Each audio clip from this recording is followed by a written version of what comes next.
Good morning, good morning. Pittari, 8 o'clock. We just missed the little dog. Man, I should, whatever. He came by about 2 minutes ago. A little bit too early for me to push the button, so. Okay. It's, the weather is tapering off a bit now. When I was at the pool today, sitting down on the bench there before we went in, a couple of guys said the same thing. Suzushikunatta ne.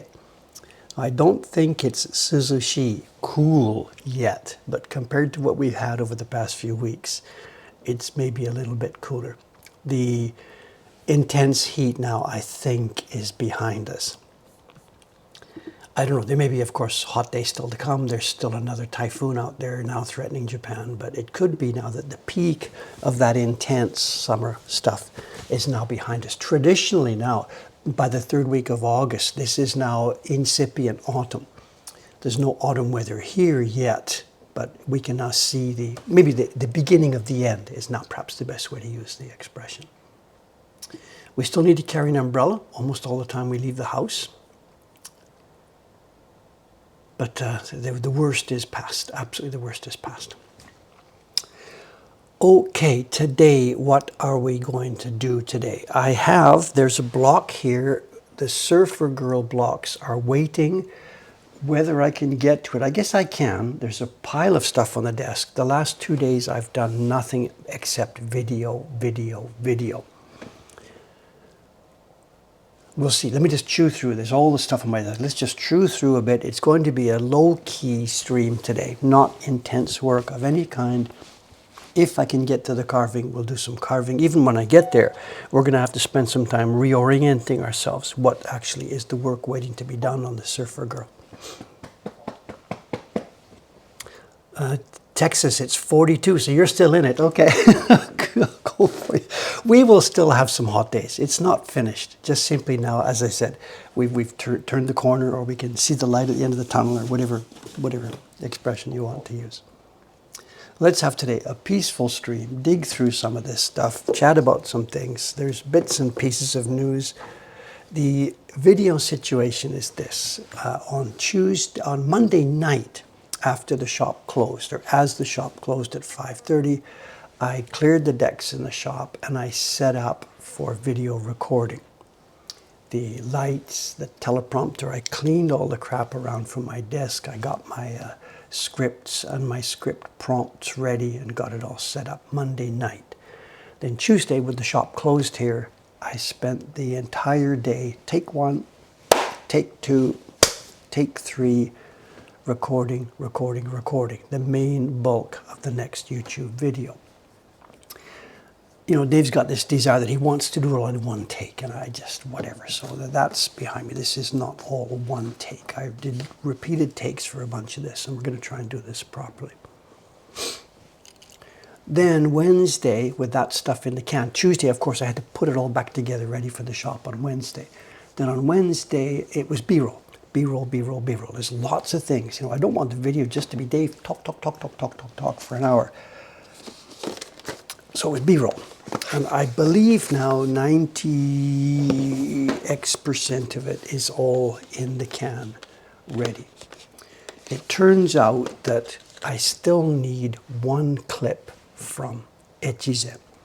So I contacted Murata-san, asking her if I can scoot back up there to do one line of talk with her and to do 2 or 3 minutes of video by myself. And she said yes, and it looks like I'll be going up there next Tuesday. She's not free until then. So that's fine. That gives me 3 or 4 more days now to work on the video, to work on the editing, get the B-roll in place, try and get the audio smoothed out, color balancing, whatever. I'm still struggling with Final Cut Pro. And then if I record the last part of the video up there in Fukui on Tuesday, and given the fact that everything else should be ready by then, I can copy and paste that last little bit, and it looks like next Wednesday is launch day for the video, if everything goes well. Sadago threw me a note last night that says, Dave, don't nail your plans down too high because the next typhoon is scheduled for Japan, And the next typhoon is scheduled to hit Fukui next Tuesday. Just give me a break. I'm a good boy, a hardworking good boy. Give me a break. She sent me a link to the thing. I got to show it to you. I mean, give me a break. This is just too much. Where are we here? Those of you in Europe might not be able to see this because Yahoo's website is region locked. But this is the next typhoon. I think it's number 10. I'm not sure. I don't know the names. No, actually, it's still not a typhoon. It's still called a low pressure. Oh, no, they've given it a number. Yes, it's now called number 10. And wouldn't you know it, it's scheduled to be headed for Fukui Prefecture that day.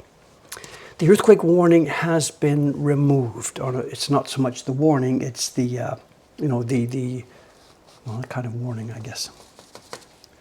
Okay, now let's get organized. Today, what we'll be doing today. First step, don't panic, don't panic. There's junk on my desk that's stacked up. We have 2 batches of prints that have just come in, and we're going to open them and look at them now because there's a good, clear reason we have to look at these. They are prints coming in from our printers for distribution to customers, but also both of these batches have test paper inside. This is from Kubota. I gave him some test paper from Murata-san, the paper we're talking about in this next video. This is Mr. K, Atsushi Kawai. I gave him test paper and he's kept it wrapped up on the outside. So we will be able to look firsthand here, and I haven't seen these yet. We will look firsthand at some of our new test paper. Do I deliberately arrange my desk so I have to climb over to get into it, or is it just messy? Well, both things are true. I don't know. The left-hand access is blocked by the computer stand, and the right hand is the wall with the closet. And because there's so much junk here, it is a bit more difficult to get in than it needs to be. It's kind of like a jet cockpit. It's okay. It's no big deal.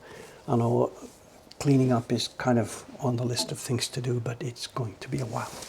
Okay, let's try and get going. We've already used up a bunch of time. Agility maintenance, yeah. Talk about agility. There's pool news. Let's save it. Let's save it. There's pool news. It's good news, but it's not all good news. So, oh my God. There's pool news. Anyway, let's get to it. Part of cleaning up for the video on Tuesday, I was cleaning up the side of the bench here, and I found this package. And it seems I have screwed up here. One day when I was not here, one day in April, somebody left something. Dear David, I have been watching your streams for a long time. Can I cover up the name here? Well, I can just read it. Please accept a little token of appreciation from India. I will be back in Tokyo on April 14th and will hope to stop by. Lots of love, and then the lady's name. And I knew nothing about this. I guess I must have missed the day when this lady was here, and then whether or not she came back on April 14th, I don't know. I wasn't here either. So I knew nothing about this, and I unearthed this in my desk here on Tuesday. So let's have a peek. We opened it yesterday to see what it was, so I know what this is. It's a very nice little present. I have mixed feelings, you know. If I show this, then maybe other people get the idea. If you visit Dave, you've got to bring presents. Please don't think this. I know it's a little bit out of control. If you've been making prints and if you've got one to bring to show us, that's really cool because they go in a file. But bringing presents and things, it's heartwarming and it's wonderful. But at my stage in life now, my God, stuff is just building up and building up and building up. It's a very nice little chess set. And the lady said, from India. And this looks to be actually quite nicely made. And what we will do is, Dave here, the time for playing chess in my life is kind of pretty much not really active right now. I can't imagine getting back into chess again. This is really, really a nicely made little chessboard. So we will make a nice home for it among one of the staff members here who is younger and who can make more time for it. Thank you very much. And if the lady is in the streams these days still here, I apologize very, very much. I don't have any way to get hold of you. The name is here, but in our database, there's no record of that name whatsoever. It's not a subscriber, it's not anything, there's no email. So all I can do at this moment is say, thank you very much for this, for the gesture, for the kindness, for coming here. I apologize not to have been a bit more aware of this and to get on it. Thank you.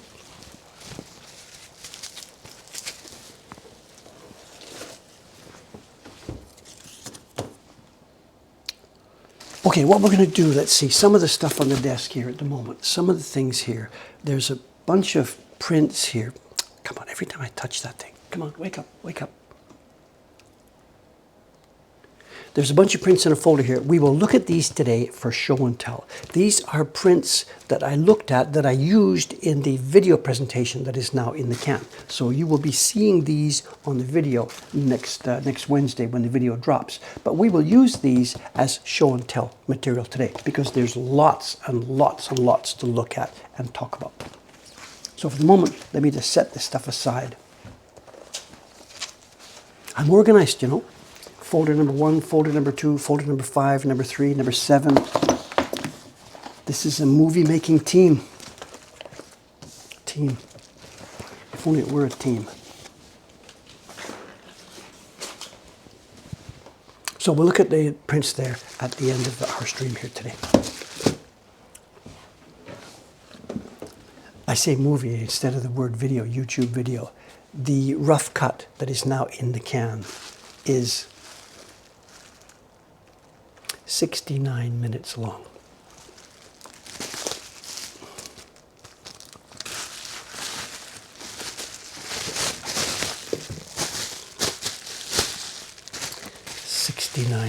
Long. And last night I made a big mistake for which I paid dearly at the pool this morning. As I mentioned, Tuesday was recording, Wednesday was B-roll. Last night, Wednesday, I went out for a quiet dinner. I finished dinner at about 7 o'clock.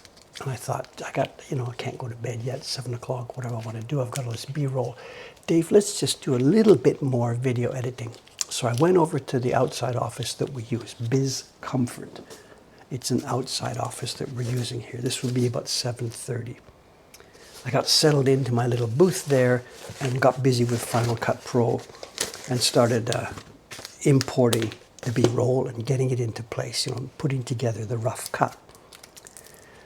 Took me, I guess, about 10 o'clock or so. Sadako sent me some emails. Are you still there? Come on, Dave, that's enough, whatever. But anyway, it's about 10 o'clock. So yeah, let's wrap this up. No, a bit earlier than that, maybe about 9:30. Let's wrap this up. So I stopped work and I thought, let's test our new Mac. My new MacBook here is really pretty powerful little computer. So I asked it to render the movie. The movie, as I said, it's 69 minutes long, so I started a render. And wow, that computer can really hum. Final Cut Pro maybe is very efficient software, I don't know. And after about 20 minutes, it was rendered. So I packed it up and I came back home here. So by now it would be about 10 o'clock, 10:10, somewhere around here. Get ready to go to bed. Got myself a cup of juice. And thought, let's take a look at that render. Let's just take a look at it, see how it goes. I got the lights out in my room upstairs. This is about just after 10 o'clock. I just clicked the beginning of the video just to see how the render looks, And I watched the whole damn thing.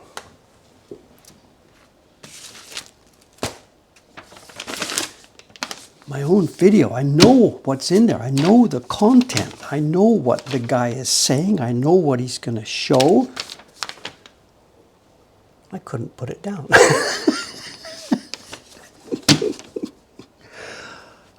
Okay, we have here. So this morning I get up for the pool. And now here we are. It's like 6:45 and I am tired. I've lost 2 hours of sleep or something compared to a normal night. It's Thursday morning. There's going to be a stream. I went to the pool. We're sitting on the bench there. The guy next to me says, "Tsukaretteru janai desu ka?" Aren't you a little bit tired? Because I was sitting there like nothing, you know. And I said, yeah. I stayed up a bit too late last night, you know. So I only did. So the confession is I didn't do a kilometer today. I just did half, 500 meters. But it's better than not going, you know. If you're a little bit too tired, I'll skip the exercise today. That's the beginning of a slippery slope, to me, in my way of thinking. So I went there, even though I was tired, even though I wasn't ready for exercise. And I did half the amount. I think that's the way to handle such a situation, rather than skip. If you skip, then anytime you're tired, I think I'll skip exercise today. That's really, really, to me, dangerous. Yeah, so you've got it. I think this is the way. Good discipline, keep going. Don't be stupid. Don't push yourself. I think this is the way to do this. I'm such a good boy sometimes. Okay, now let's have a look at this. I don't really know if there's going to be anything we can see. This, as you can see, this is the last batch for now of the August print. Today's the 22nd, and these are the prints that will be mailed out on the 21st. Actually, Dei-chan brought them to me a few days ago, and I should have done this on Monday. It's okay. Ome has everything ready. They've got the packages ready. They sent the invoices yesterday. People were paying yesterday. These will go to Ome this afternoon, and they will be packed over the weekend and shipped out Monday. So we're okay with this.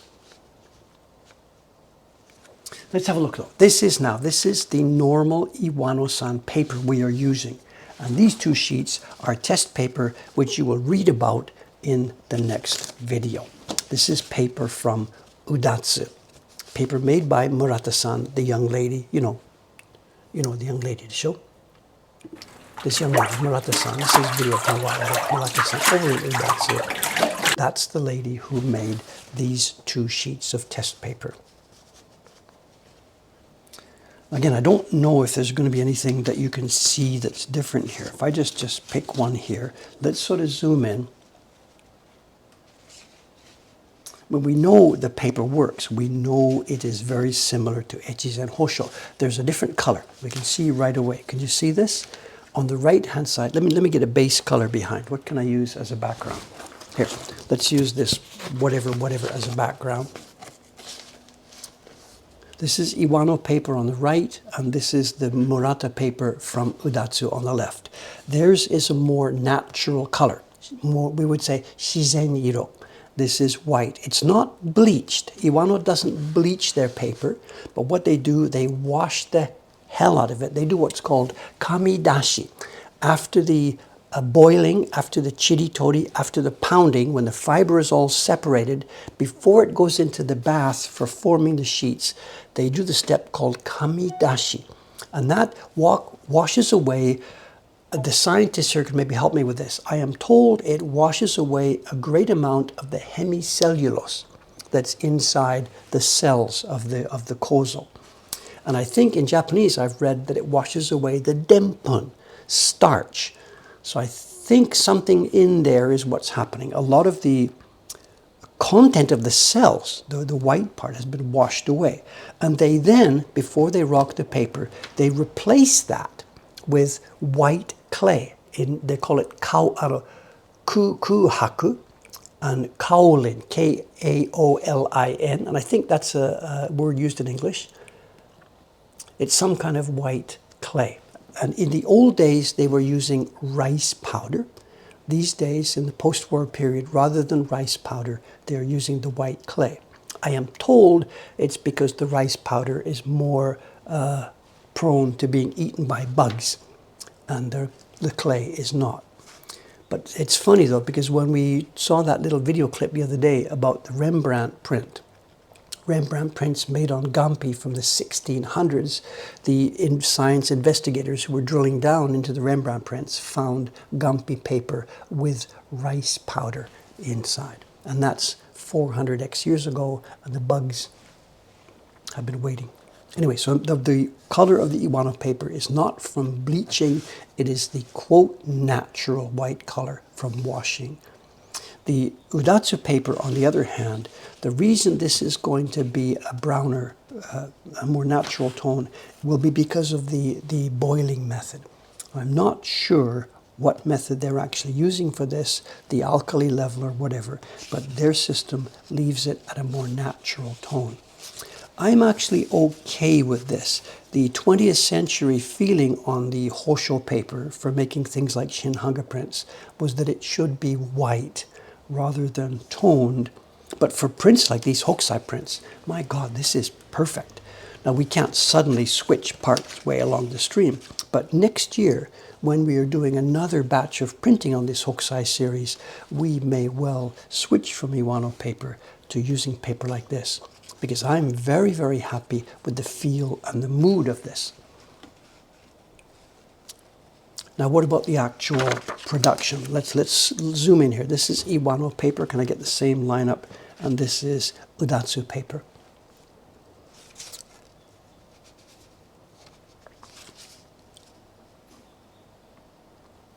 Well, it works, doesn't it? I can't see anything that would say one type of paper is better than the other. These are two, quote, random sheets from a run, so they're not quite identical in printing feel. This one's a little bit darker. This paper works for this job.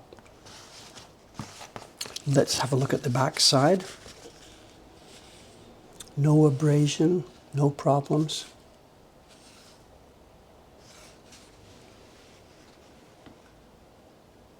So at this point, for this kind of a print, this is not multicolor heavy layering. This is minimal layering, clean black outlines. For this kind of job, the new Murata paper from Udatsu, to me, this is 100%. We've got other tests we have to do. You'll see some of these in the video. We've got strength tests. We grab the stuff, we pull it. I don't have a measure to tell how many ergs of force, whatever, but it's got to be strong enough. Someone's saying, did they do anything special on this? Well, no, it's just normal paper. It's a little bit thinner than I like, but that's just this particular test batch. If we want some thicker, we will just ask them to make it thicker. There's also a little bit more chitty than I would like, and we can see some of this right now. If that's what they're going to do, then we're going to have some change in the rules, because that's way, way, way too big.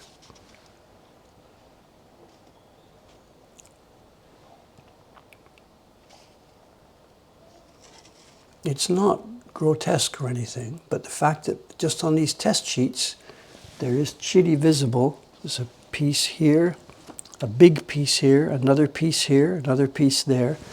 This is going to be too much, so we'll have to discuss with them about that.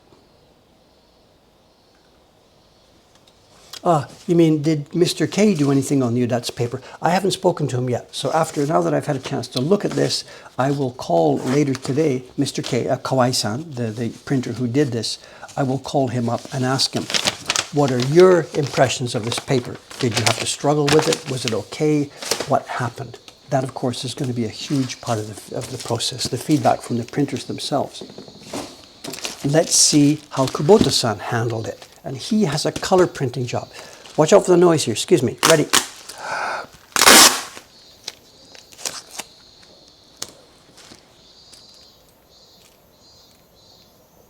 You're outside.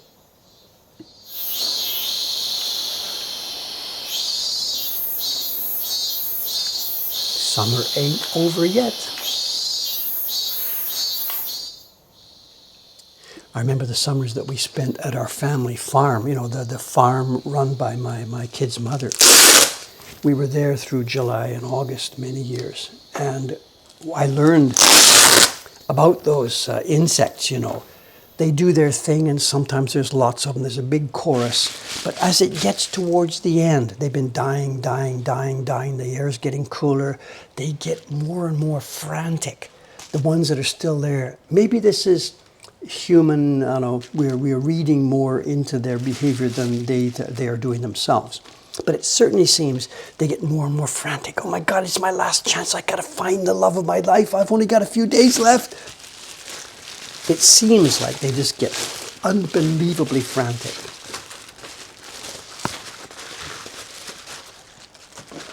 Or maybe not, I don't know. Or someone's got it, the cooler air transmits sound.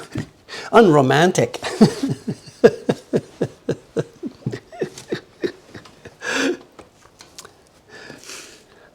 I don't know.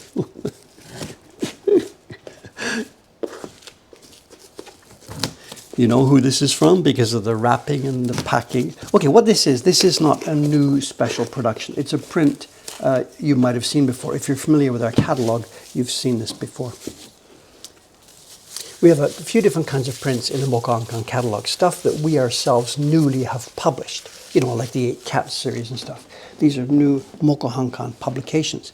We also have in our catalog things like we borrow blocks from the Doi Hanga Company and we make prints using their blocks. We also, we meaning Mokuhankan, we borrow blocks from that dude there who used to have a printmaking operation of his own called the Seseragi Studio. That guy called Dave before he started Mokuhankan. He has a ton of wood blocks in his basement in Ome. And of course, Mokuhankan, we are using Dave's old blocks for making prints. And this is a batch just sent to Kubota-san. And in here, somewhere, is this the 2 at the back? He's chopped off the end where I had the designation numbers on this. Again, Kubota-san. We should be able to recognize by color. There's one. That's one of them for sure. That's white. Ah, Kubota-san. I'm going to have to hunt through for the one that's the other color. Okay, anyway, we've got one of them at the top here. Let's have a look. Let's have a look.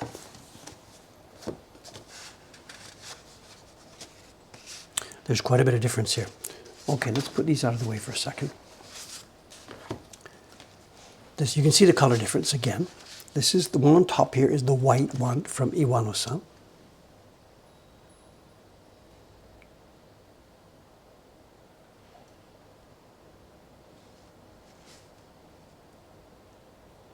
Someone says, do we pay that Dave guy to rent the blocks for printing? We're not allowed to.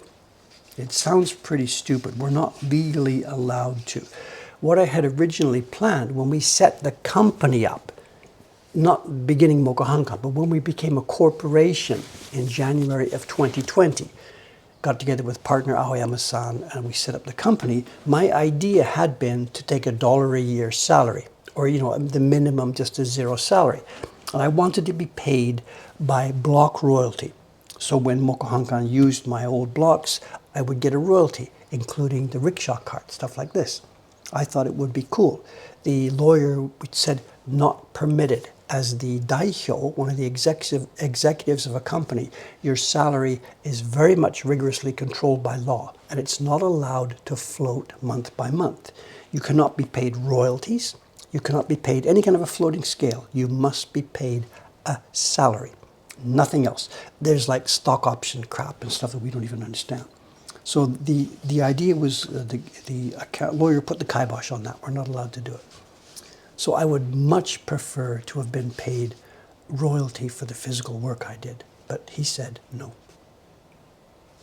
So he's put an X on that, but the other one he's put an X on is not yellow paper. Maybe it is. Maybe it is. No, I don't know. Anyway, this one clearly is yellowish and it's got an X. So let's start with this one for our test. As we said, the color is clearly different. What about the... And here we have a difference. We may have a problem here. Let's try and do this. If I zoom in, okay, this is the Iwano paper on top, and we will move to expose the Murata paper. And I can see clearly a difference. Look at a couple of places. Look at the background here, the smoothness of the printing, and look at the hair, the smoothness of the printing. Now this is showing less pigment take up and it's showing a more mottled appearance. And we get the same thing in the background here. Look here.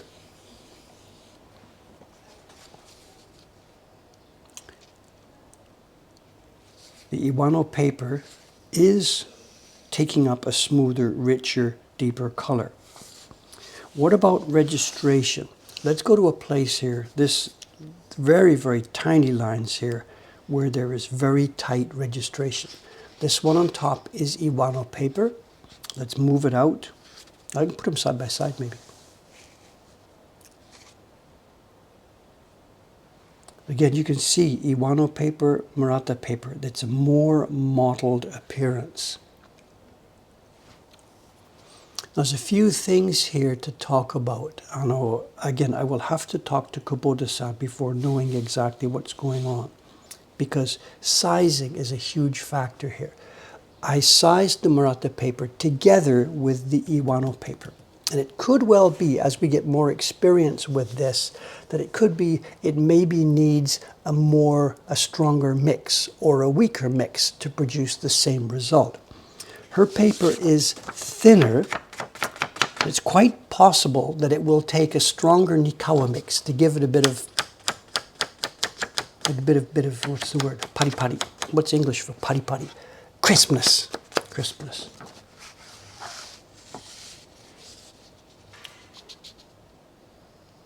So we'll see. This is why we are testing. Anyway, the overall idea here, this paper is very, very, very close. The goal of, the first step in our goal here is not to recreate Iwano paper right now this summer. The first step is to get a good, solid, steady, stable kind of paper that will do for Japanese printmaking. We'll talk about this in the video. You'll see next week. That's the first goal. Replicating the Iwano paper is not the immediate goal. Production of a usable, decent, stable paper is the first goal. Okay, enough of this. Sorry. And yes, of course, I will later today, I will phone Kubota. It could be also what he's done. I hope that's not what he's done, but it could be what he's done is because he knows the Iwano paper is for the edition. We're going to sell this. What he normally does, and I do this with him, when I'm sending him the Iwano paper, I look through and I find a couple that have bad chitty, or maybe there's a crease from my sizing, and I put an X up in the top corner. And he uses those 1 or 2 or sometimes 3 sheets. He uses those as the first ones in the batch. He's still mixing the color, he's still playing with the registration, he still hasn't got the feel of it very well. It's perfect. He is just getting warmed up, and to get warmed up, it's the best thing to do to use the test, the test paper, the paper that's defective, so that he doesn't waste the edition. And it could be that what he's done this time, in his mind, it would make perfect common sense, is he may have used the 2 sheets from Murata-san as his own testing. In other words, the colors weren't mixed quite rich enough. His baron wasn't really readily moving well enough. And that's why we're seeing a mottled result here. What I would have liked him to do is put those 2 sheets randomly in the middle so that the printer doesn't really know what's coming up. Anyway, I'll talk to him about that. So it's possible actually that the paper works just fine. And what we're looking at here is a test sheet from him where he didn't have the brush loaded up yet.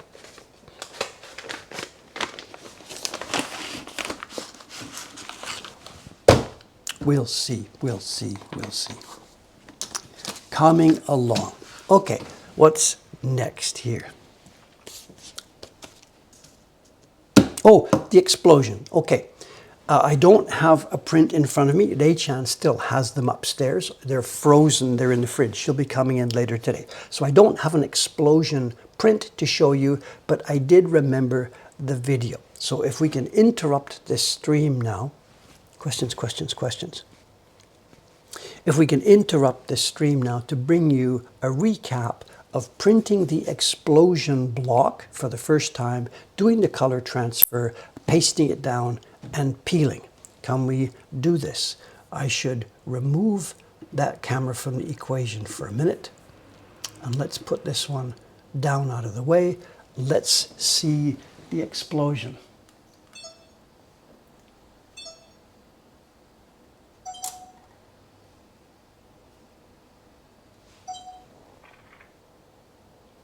Oh my God, which one is the... We're getting a warning flashing. This camera is throwing me an error message, but whatever. I think this is it. Sound.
Baron? Who needs the Baron?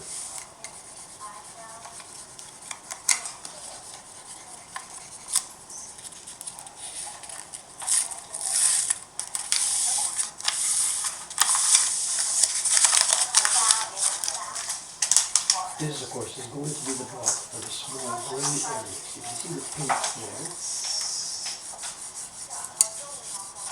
There will be 3 drops for this print. The key, with the person's outline, the explosion, and the one grey pink there.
Ooh, look at this.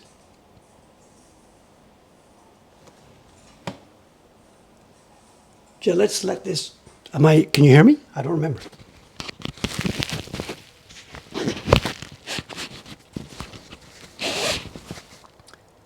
Yeah, let's let this run for a minute. This is from Tuesday morning. Look, I didn't know this was teed up next. I'm sorry.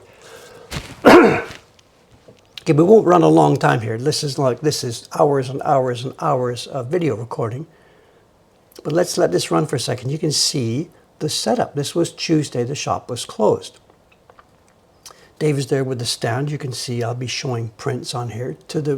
Just in front of me here, you can see an old laptop computer. That's running the teleprompter.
saw when they were out.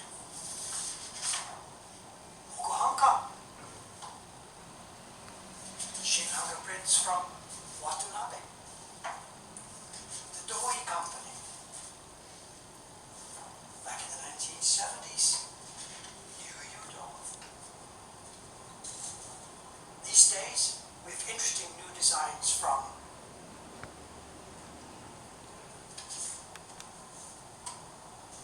Mokuhankan.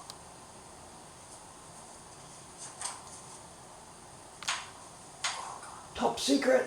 For these new prints, it's Hosho all the way down, as it always will be.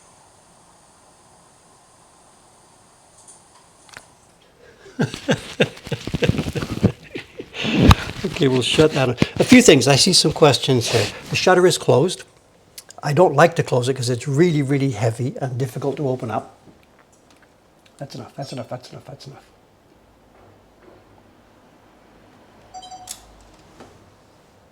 Back to real life here.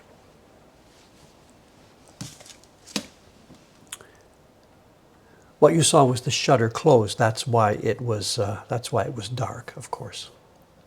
And a few questions. And what were the questions here? The teleprompter speed. I have foot switches. Foot switches, and there's a big trouble. I bought a foot switch. Click, click, scroll, scroll, back and forth. Click, click, scroll, scroll, back and forth. So I'm playing. It's like playing the organ. I'm reading this thing, clicking here, and sometimes I double click, and it goes 2 pages. I've got to click back, and Dave's thinking about the next sentence to say. Let's see. While my feet are frantically trying to find the right page back on the teleprompter screen. The thing is, what is it that I'm looking at? I know. In the case of this presentation, I really did script this quite carefully because it's a question of time. I first tried it by putting topics up, and the teleprompter screen would remind me what to talk about, and then I started talking about that. I ramble and ramble and ramble. So I sat down, scripted the thing properly, concise, scissors cut, concise, try and get it slaughtered, get this thing down. So most of this next presentation that you see will not be free talking. It will be me actually reading a script. I'm not so bad at this. You don't see me sitting here like this reading word by word as I go across the teleprompter. I've got this far enough away that it works, you know. Does anybody help you out? No, this is still a one-man production. I don't like this. I don't know what to do about it. I can't hire a professional crew to do this. It would cost tens of thousands of dollars, and I wouldn't get the video that I want. What I want is not outside producers to do these. I just want assistants. You know, I would have liked to have come down Tuesday morning and all the cameras are ready, the sound is ready, the check is there, everything's all set up. I would sit into place, we'll do a sound level check, let's do a little rehearsal, then do this, and then I go away and have lunch, and the crew does the stuff, you know. But I don't know how to get such a thing happening here. What's the point of having that camera angle? I'm not quite sure what you mean, Tom. You mean, I don't know, I'm sorry. And then the editing, of course, you know, I'm getting the hang now of Final Cut Pro. I'm getting there bit by bit by bit with the help of course, you know how this works. In Final Cut Pro trying to do something, how do I put a border around an insert photograph? There's no way to do this. Go over to YouTube. How do I put a border on Final Cut Pro? Come back. There's this guy in Romania. He's got a video channel. Boom. It's hidden away. You have to go inside the style menu in the effects. Effects, styles, a simple border. And then that's where it's located for those of you who are trying to find that in Final Cut Pro.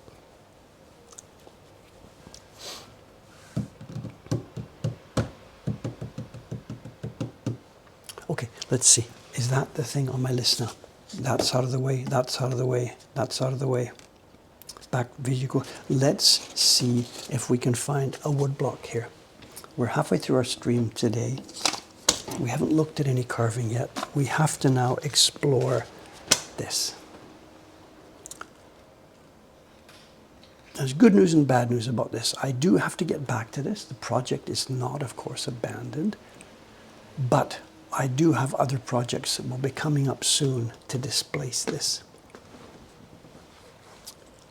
Oh, when I filmed myself from the side, no, the idea was for an Instagram post. I know that wasn't supposed to be video.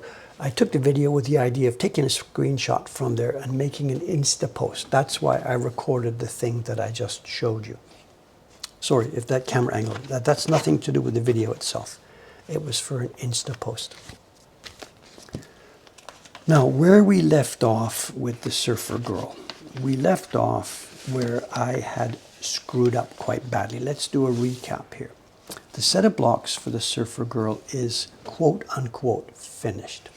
Here is a photocopy of the 1974 edition of the print. It turns out, we didn't know it at the time, but it turns out that it was made by Watanabe-san's craftsman, although it wasn't published with Watanabe seals or anything like that on it.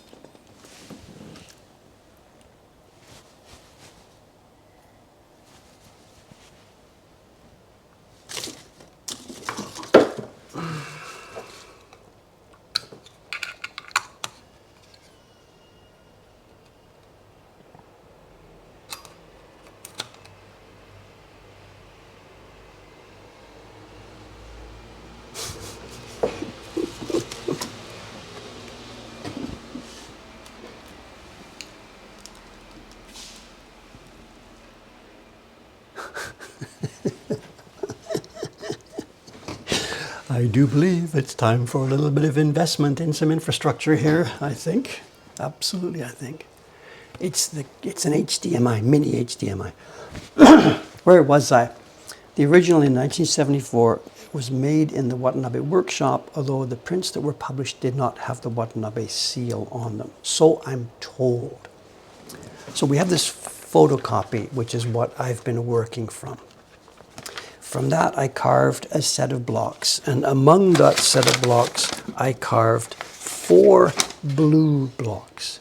This one, which was for a light blue to cover all the water and all the water, all the blue in the water. And then, because there are different levels of blue in here, I used this blue block. I took 3 transfer sheets from it, and I then carved 3 other color blocks for the deeper blues. I was careless. I was careless in 2 ways. We did a lot of this on the stream. I was sort of yeah, I can handle this. I'm a pro. I can eat this. I can do this in my sleep, blah, blah, blah, blah. Big deal. I didn't do it in my sleep, or it came out like I was doing it in my sleep. I was careless in 2 ways. I had been careless when I had carved the original blue block, and I hadn't cut open many of these lines to the width that they should have been opened. So when we got our first test printing back, we could see, and you can perhaps see, we've looked at these before, you can see there's the photo of the original block, there is my version. These white lines were too thin. Now that might not make a big deal over by itself, but in the places where the lines start to stack up, the color blocks stack up, what was a clear, clean blue opening has now become jammed up with pigment. So not only did I carve the original blue block not clear and open enough, I did the same problem with the other color blocks. And that means now that there's really no way to fix that. This little gap here is done. It's a gap because there's 2 blocks involved. Which block do I open up? How wide do I open it? Over here, where we have 4 colors stacked up, it's even worse. Where on the original, we have clear, clean, beautiful white gaps here. Dave's reproduction is murky and muddy and a mess. Now, we did this test printing, and I was doing this sort of stuff on stream, and I'm like, we're okay here, don't panic. Oh, no, I got to make some little adjustments here, and a little bit here, and a little bit there, and blah, blah, blah, blah, blah. It is a mess top to bottom. The key block's okay, the red blocks are okay, the surfboard's okay. The base blue now needs this. So we have to abandon the 3 blue color block overlays. Just toss them out. Go back to the base blue block.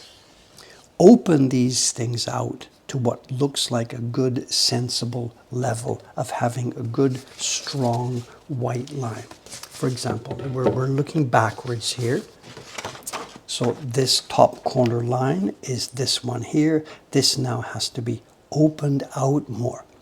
Now we can do this. You can't add wood, but you can take away wood. The line just in front of her face, this one here. It's not as wide open as that one, but it's open. This one is too narrow.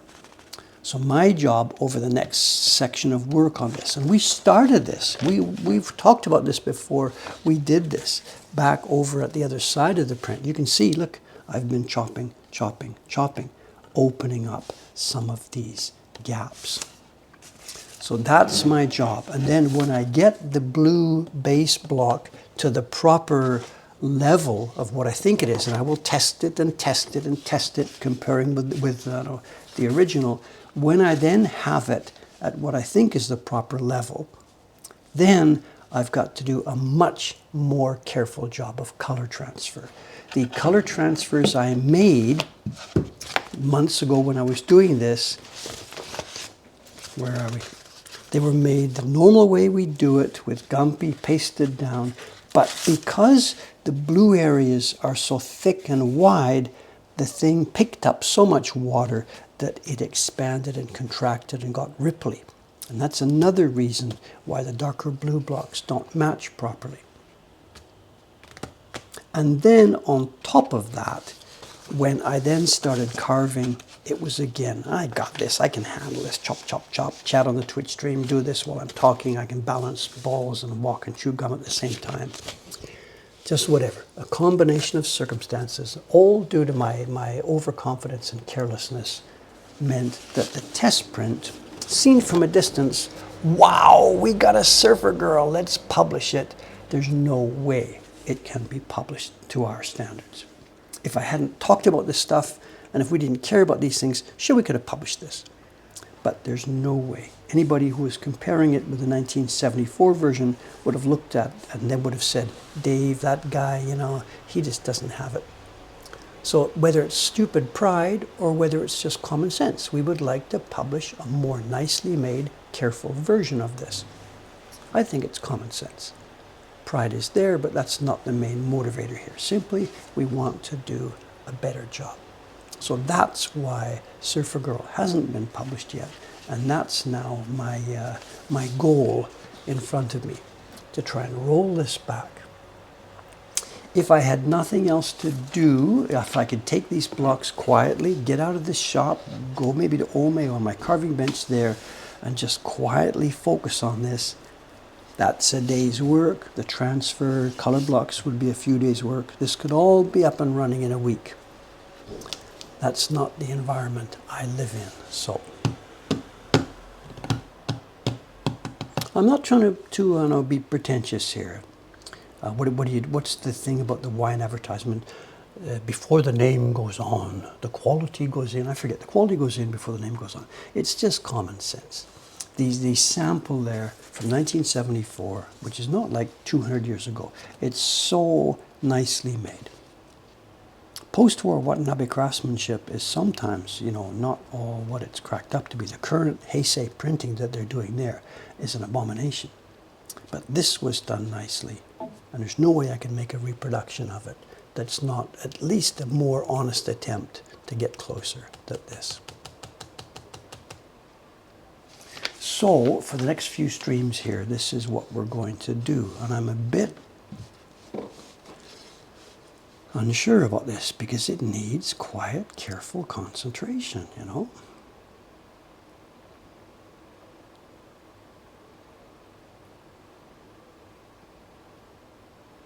What's our time? 8:54. It needs quiet, careful concentration.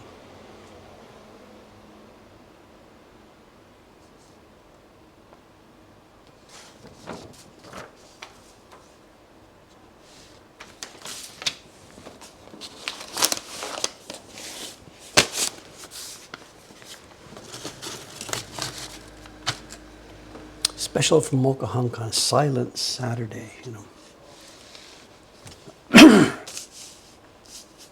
This does tie in with something else that I meant to ask you about. Today's Thursday. I don't know. I guess I'd better put this on the table. We've been streaming 3 days a week now for 5, 6, 7 years. And I still intend to do this. What I'm about to say the next few minutes here, don't panic. I'm not trying to bail out here. When we first started Twitch streaming, it was 6 days a week, twice a day. It didn't work out. I had to cut it back. But I am thinking about another change in the way we do this. Not because I'm unhappy with this, and we're still going to do 3 days a week, pretty much exactly the same as I'm doing. But I'm thinking a little bit of a format change. And the reason is this.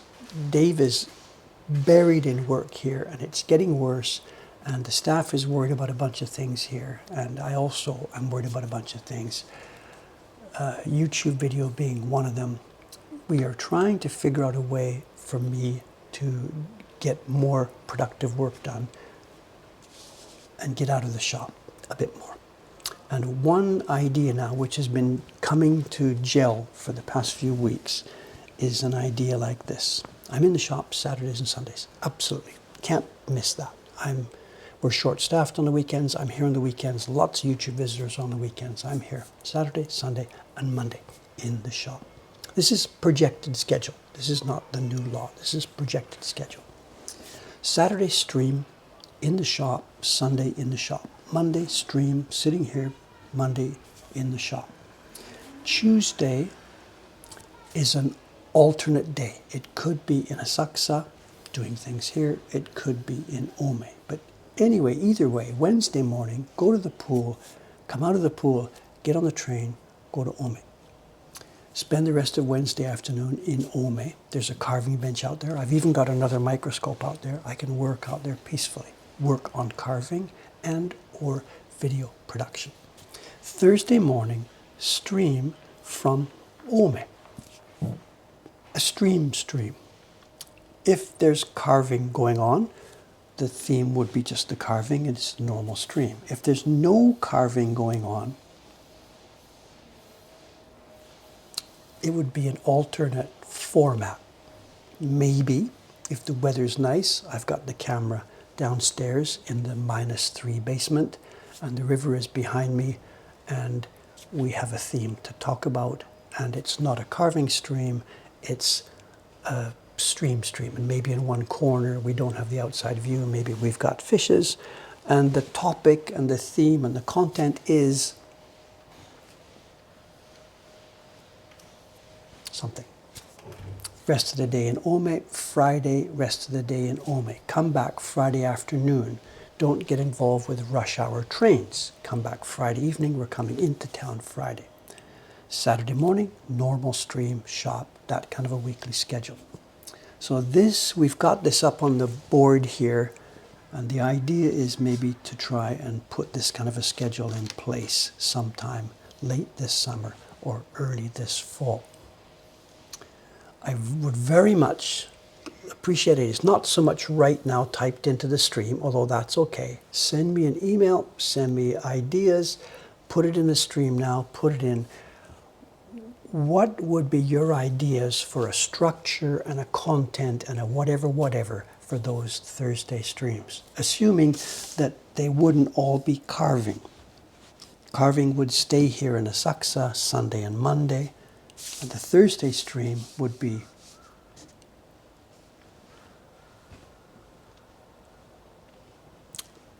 whatever. I appreciate and look forward to your input and suggestions on whatever about this.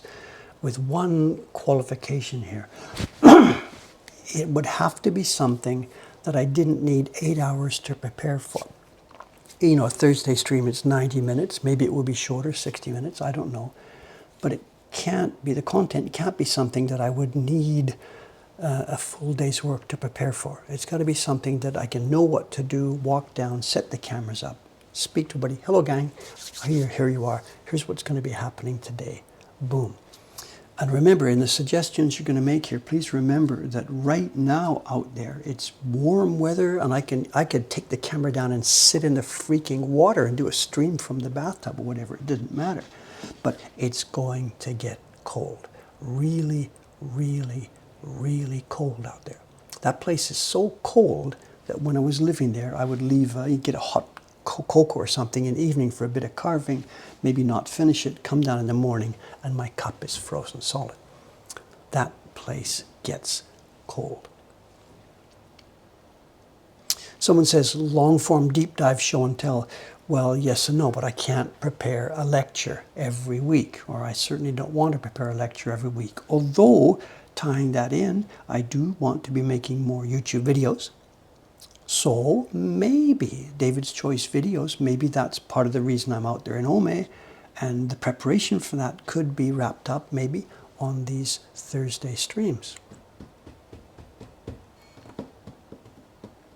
The collection now is mostly here in Asakusa. I could take things from the collection with me on a Wednesday for use on a Thursday stream out there. But it's not like I'm out there full of bookshelves covered with collections. You know. There are books out there. There's about 10,000 books out there in Ome. Nothing, not specifically printmaking books, but there are books out there in Ome. There's a huge section of books on printmaking. There's a section on Canadian history. There's a section on natural history. There's a selection on crafts, British crafts, pre-war. There's lots of books out there.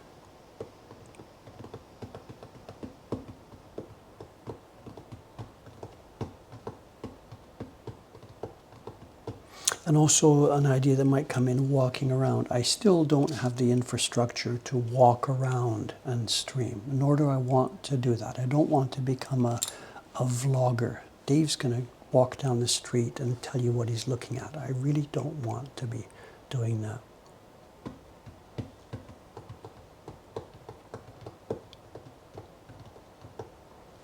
Anyway, thank you for comments on whatever coming up. I'm trying to postpone touching this block here, but whatever.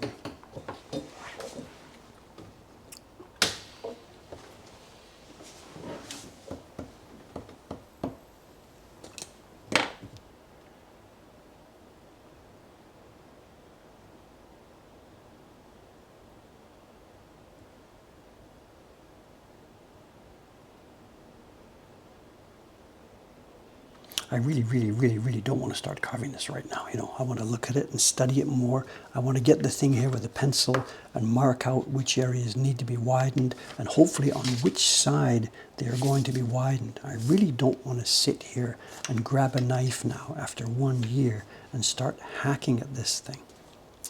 If I spoil this by carving some of this too much, by opening these up, then I am really in trouble.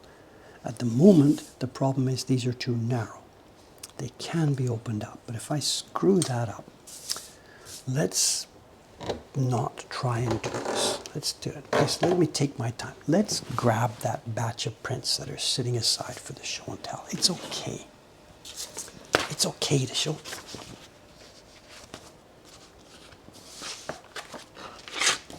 It's okay.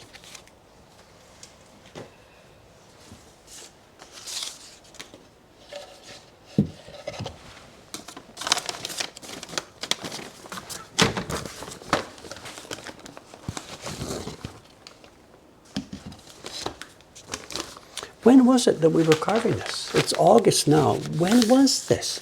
Was it before the Hokusai series started? Because that's 2 years ago, a year and a half ago. Is that the last time we had Surfer Girl carving? It was nearly 2 years ago.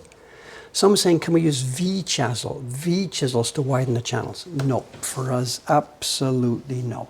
Maybe a super expert, somebody with really good experience of such a chisel, can put it into wood and can guide it so that the left side and the right side are going exactly where she wants it to go.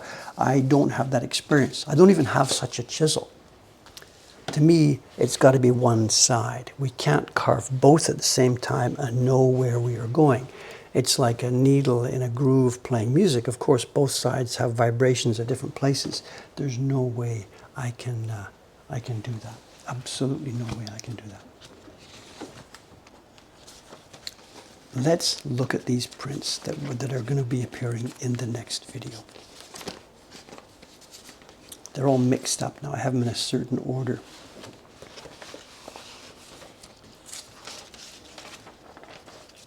I think on the show and tell the other day, we showed these things. We showed the Rembrandt print, you know, the Rembrandt etching that was made on Gampi. And then I showed a bunch of other Japanese prints that were known to have influenced the Western artists. And when I showed you those last week, I was using photocopies because I didn't have the real prints. But in the video that's coming up, this section of the video, we wanted in the video to talk about the actual structure of the washi itself. So I couldn't use photocopies for these. And you'll see in the video, you saw I posted on Instagram that we are going to see in this video, we are going to look through some of this paper. Even right now, you can see this one. Look at this. You're looking from the back. I'm looking from the front. And you're now looking from the back side of this sheet. And look at this. Look at the crap that's in there. And look at how thin this one is.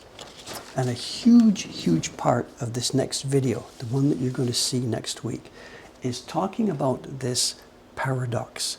That why do all modern reproductions of Japanese prints and all modern Japanese prints get made on hosho paper when in the old days, very few of them actually were made on expensive hosho paper. I'm not going to replicate at the moment today all the talk that's going to come up in the video, but that will be very much a part of it. So these 10 prints you're going to see right now were all chosen because they show the use of a different kind of paper. Maybe let's look at these maybe in order of age going from back in time. This is about 1720. It's Kiyonobu. The print you see here, the black part was carved. The color part was not. The color part is painted by hand. Why did they do that?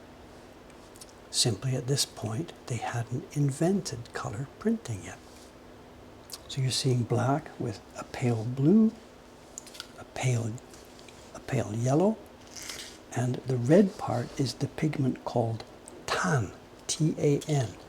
It's kind of something red. I don't know if it's a mercury compound or an iron compound. I don't know.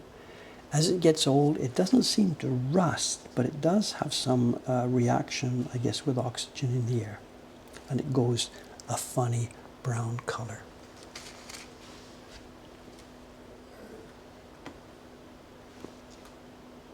The content, it's a Kabuki play, because you can tell from this right here. You see this on any print, the 3 concentric squares, and you know right away, one, this is an actor portrait. This is a scene from Kabuki. The actor's family is the Danjuro, the Ichikawa Danjuro clan. And in fact, it says right there, even Dave can read this level of kanji.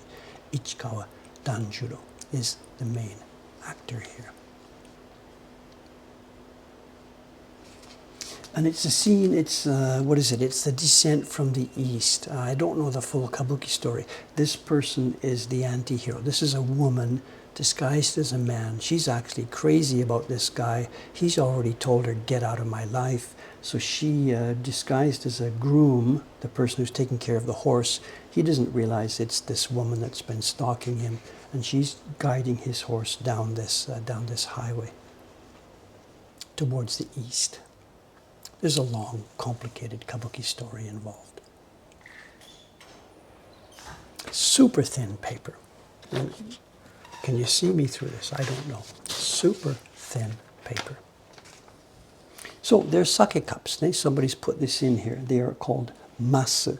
They are the wooden sake cups. And these are 3 sake cups nested. And perhaps that tells you something about the actor's family, in that as their mark, as their family mark, they took as their logo nested drinking cups. Does that tell us anything important? I don't know. I don't know. We're supposed to be doing this chronologically, so let's try and find the next one. Sorry, these are all mixed up after. Here. I think we looked at this one at a show and tell not such a long time ago. This is a Harunobu design. And this is what we talked about. Remember, I was talking to you about this. I think this is a forgery. It's possible, remotely possible, that it is not a forgery, that it's a real Harunobu. But whatever. I don't think so. But if you look at all the details, the carving, the colors, the paper, can we see the paper? Yeah. Again, you're looking at it from the back. The spacing here. Can I get a sheet? Let's see. What can I do? Can I... One sec. Don't nobody leave this room. One sec. Where's the prints? Here we are. Kubota-san's prints. This is an important point. If I grab one of Kubota's prints, oh, we're not going to be able to see it. Oh,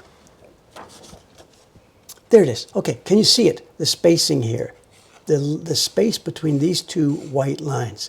These are where the bamboo parts that held the screen together. The paper was actually made this way. When you've seen that video of Murata, jump, jump, jump, jump, you can see it. The screen she works with, you can see it, has bamboo threads vertically going away from her, towards her and away from her. And those bamboo pieces are what make these white lines in the finished paper. And for all the years that I've been here and all the years I've been alive and doing this, the spacing has been set to But in the old days, when they were making paper like this, the spacing was narrower. And what you see here, the spacing between the white lines, is the old version of the spacing. It's something narrower by about 3 or 4 millimeters.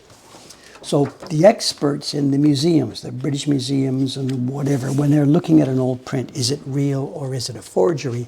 That's one of the first things they would look at. Because if you've used a modern piece of paper and roughened it up and banged it up and boiled it in tea and done whatever, you still can't change that inherent structure. So they can tell, aha, this paper is modern paper or Meiji paper. But this one, the spacing is original. So maybe in the Meiji time, this clearly physically dates from the Meiji time. Maybe in the Meiji time, somebody had a batch of old paper, maybe, or somebody commissioned from a paper maker a batch of paper that would look like old paper. No idea. That's possible. I still stand by my point that this, I believe, is a forgery, that it was made in the Meiji time with an attempt to look like an older print. And we'll show this in the video coming up. I zoom in really close on one part of this print and the copy that's in the Museum of Fine Arts.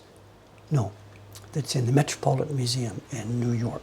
They have a copy of this. They're claiming it's original, and their copy was made from exactly the same woodblock mine is, because there's all kinds of little tiny defects and details. For example, this little white line on the guy's hair here, the block is cracked. Their copy is cracked the same way. In the middle of his hair here, one of the hairs is shorter than the rest of the hairs. So is their copy. This one, their copy also has the shorter hairs. So their copy and this one are from exactly the same blocks. And I still think it's a forgery.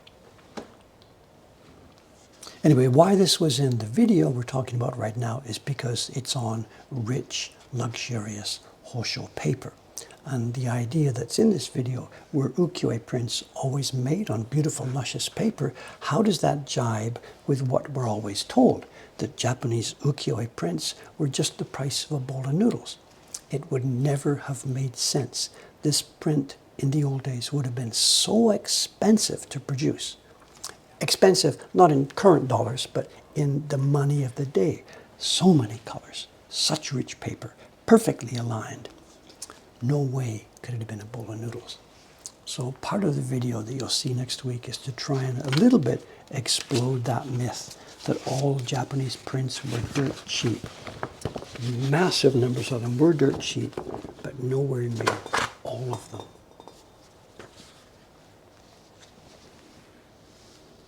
This one is an original, absolutely. It dates from 1810. It's among the oldest ones that I've got. It's, of course, it's an actor print. I haven't studied the Kabuki history here. I don't know which actor it is.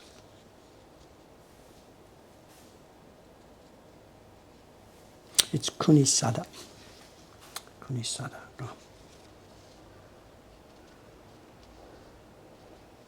It's nicely preserved. I have 2 copies of this, one as a normal size print and one as a copy that became what they call chirimen, shrunken down to do chiri. He has AI feet. How about the fingers? He's wearing tabi. These are socks. He's got white socks on. Come on, come on, come on. It's totally normal. That's his big toe. His other toes are on the other side. Nothing wrong with this depiction. Fingers. Come on, normal fingers. If you're going to complain about toes and fingers, you can find a better print to complain about than this one. Can't even find his left hand. It must be inside. His left hand must be in here.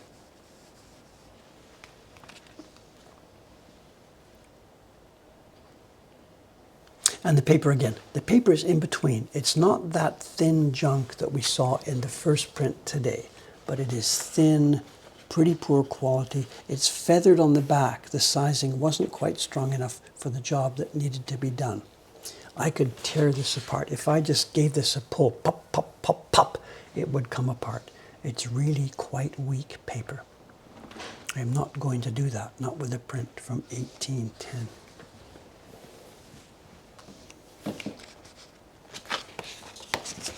Moving along in time. This one's 1830s. We're not quite sure when exactly, 1832, 1834, somewhere around there. This also makes an appearance in the video. Again, to explain about paper quality. It really sort of swings one way or the other back in this era. Prints made on gorgeous, high quality, super refined Hosho paper, and then prints made on junk paper. This one would have been a very, very, very expensive. This is a surimono. Parts of it here that you're seeing that look to be dark, this line, these lines, these circles on his kimono, they look dark because they've oxidized. They were metallic. This line was bronze. These lines on his, I think it was bronze powder. The moon would have been silver. It could have been nickel silver or real silver. This would have been bling, bling, bling. There's a trace of metallic still left on the moon. If you imagine this line, you can see the fuzziness on it. This would have been metal. The circles on his kimono would have been metallic. Down here, these metallic pigments, and they have all, at this stage now, after 190 years, they've oxidized. Same thing here. And around the patterns on the boat. This would have been a spectacular, spectacular print.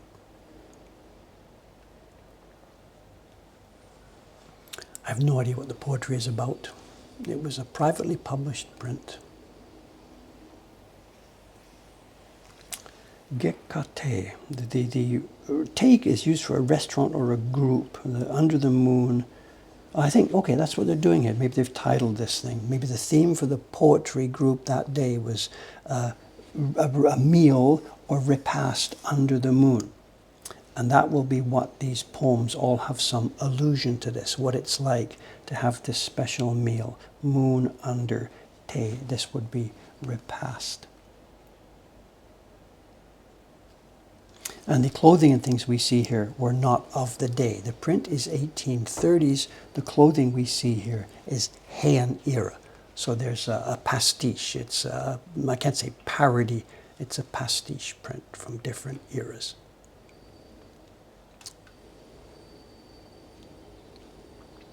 Is it food? I guess so. They look like little trays for food offerings. Your guess is as good as mine.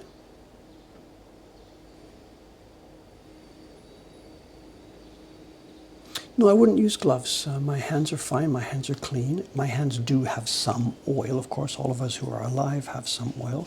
I'm handling it gently. I don't abuse this. If I had gloves, I'd be much more worried about bashing it.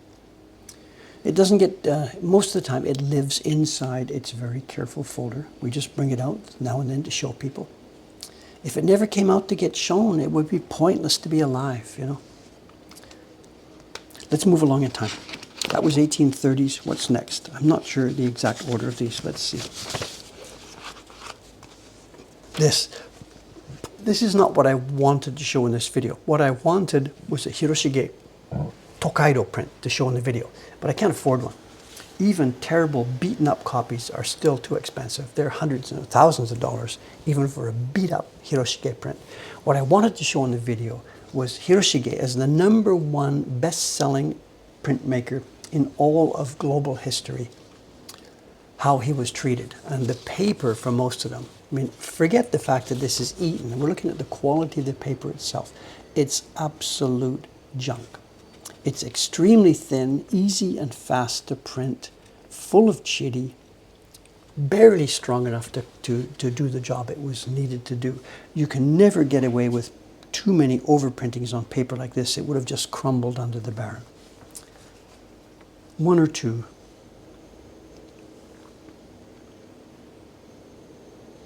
And it survived. This would be maybe 1860, somewhere around there. I don't know exactly when this particular series was published.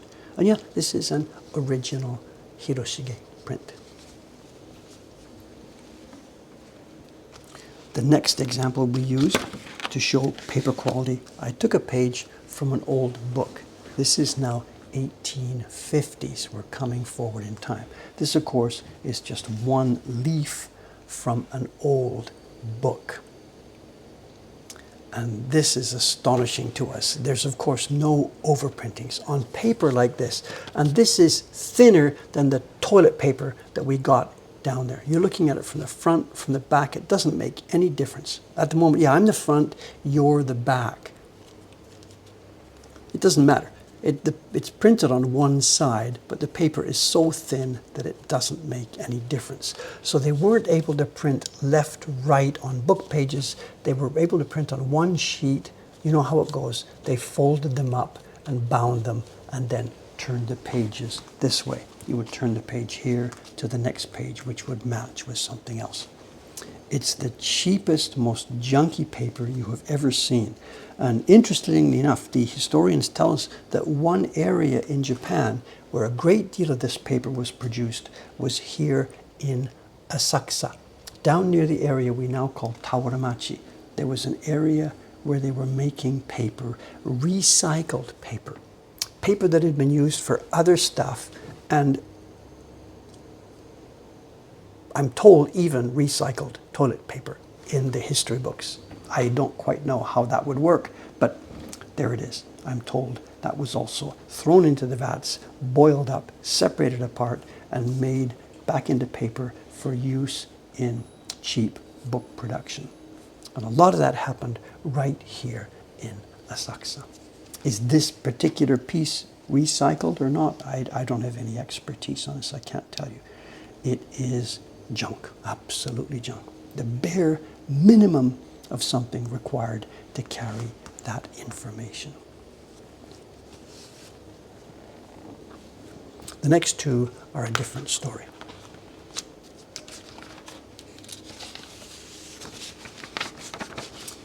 This is now, we've come out of the end of Edo now. Now we're in early Meiji. Culture is still, for the most part, Edo culture, things like Kabuki and stuff. But the world is now changing, and we're now in early Meiji. And these prints are still huge bestsellers. Actor prints are a big, big, big deal. As you moved into Meiji, the economy stabilized, more people had money, activities and events. There was not a middle class yet, but it's starting to be the beginnings of a middle class. And the market for actor prints and beauty prints just exploded like crazy. The paper is very thin, but also very strong. And those of us now working, you're looking at the back side of this. Here's the front side. There's the back side. The paper here now, again, it's so thin, it seems unbelievable. that it could be used for such heavy, hard, difficult printing. And not only that, it's so thin, this print also has embossing and nuno mezuri. Can we see this? Let me try and find the light. Look, you can see the textured pattern. Look at this.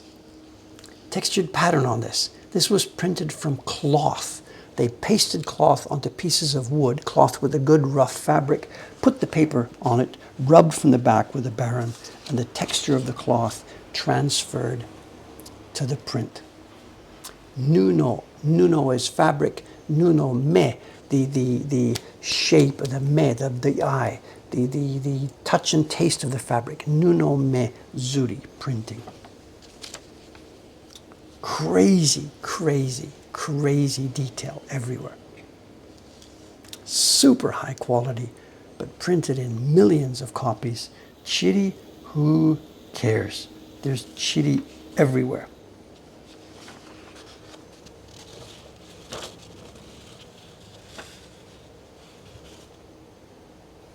That's the back side again. I'm looking at the front, you're looking at the back.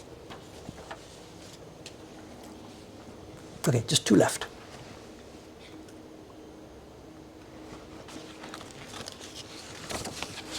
This is one of the prides of the collection. We've got a date on this. This is Meiji 39. We're now coming near the end of Meiji. This is Shon. I forget the name of the series. This was a very, very nice production. If Jacques is still watching, I think he's got an original of this as well. It's Yamamoto Shon. I can't remember the name. Yamamoto Shon, I think. The only reason I could afford this one is because it was stained. Somebody spilled, you tell me, coffee, blood, soy sauce. Somebody spilled something on it. That's the only reason I could afford this. It's made on beautiful, beautiful, rich hosho. Here's the front side from your point of view. That's the front of the paper. And again, there is the back. Bling, we've got some silver. This would be aluminum powder, not silver, or it would have gone black by now. And gradations, gradations, gradations. Oh my God, she's got gradations around her eye.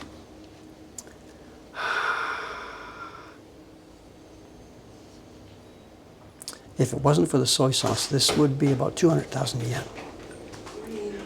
Mida-san, hello, hello. Almost finished. A couple more minutes here. This is we're in the last gasp. This is, what was the date I said? It's the early 1900s to show. This is now the last gasp of prints that could really be called ukiyo-e. Nobody would call this shinhanga yet.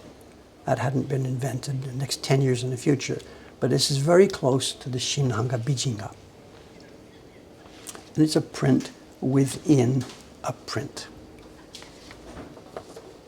Okay, last one to wrap this up. We go from top expensive prints. That would have been very, very expensive item. We finish with an item that would have been a freebie. This is one of the kuchie, one of the prints that was given away as a freebie inside the magazines. This is Kaburagi Kiyokata. And this would be 1895, 1900, somewhere around the time. And this is on, again, it's thinner, it's toilet paper type thickness of paper. You're looking at the front and you're looking at the back. Paper quality, very, very poor. Hosho janai, extremely thin, but also extremely rough. The printer, the vivid, vivid marks of the baron. This would have been printed bang, bang, bang, quickly, quickly, quickly. They needed to make 10,000, 20,000 copies in the space of about 2 weeks. Printed from a metal key block, carved wood, duplicated as an electrotype, and then the color blocks in normal wood. This is a very famous design. Very, very famous. If I do any more kuchie reproductions, I think maybe I'd kind of like to do this one. Beautiful, beautiful art. Given away as a freebie inside a magazine, and then correspondingly thrown away by most of the magazine owners. 2 weeks later, they would get the new issue. Out it goes. The only reason we have any of these left at all is that some people tore them out before they disposed of the magazine. Lip biting, Michelle. Is she biting her lip? I'm not quite sure. Okay, thanks for your putting up with a bit of a strange stream today. Next one will be Saturday. I still don't know what to do. Hopefully, if I can get some free time, I can get to work on that color block recarving for the surfer. I'm not sure. And I also look forward to your feedback on the Thursday idea for how to move forward with Thursday streams. Let's put up the outside camera. Udatsu, how is it outside? Hot, hot, hot, or not so bad? Well, it's not that hot, but there's a lot of humidity. So still very moist. Yeah. Okay. Okay. Okay. So like everything you touch is like, you know. Yeah, everything's wet and still. Yeah. Yeah. So nobody would call it aki yet. Not that No. hot No. anymore. Just the humidity. Okay, gang. Thanks very much. It's time for me to sign off. Let's get out of here. Nothing happening outside right now, so let's just go. 3, 2, 1. See you in a couple of days. Bye for now.